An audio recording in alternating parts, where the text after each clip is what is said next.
Për vite, Serbia dhe Kina janë quajtur aleat pandashëm. Një miqësi prej qeliku, por sot ky partneritet po matet me borxhe që peshojnë goxha shumë. Nga viti 2000 deri 2022, Serbia ka marrë $7.7 miliard nga Kina, kryesisht kredi për rrugë, hekurudha, energji dhe minjera.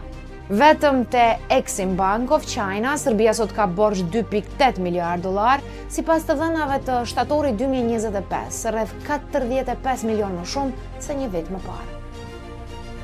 Shumica e kredive merren me një kusht. Projektet duhet i bëjmë vetëm kompanitë kineze.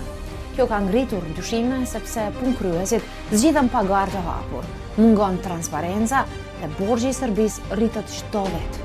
Edhe pse kushtet ruave për serbët janë më të mira se për shumë vende të tjera, kjo nuk do të thotë se marrëveshjet janë domosdoshmërisht të favorshme ekonomikisht. Në total, Serbia ka më shumë se $4.5 miliard kredi kineze që janë duke u shlyer.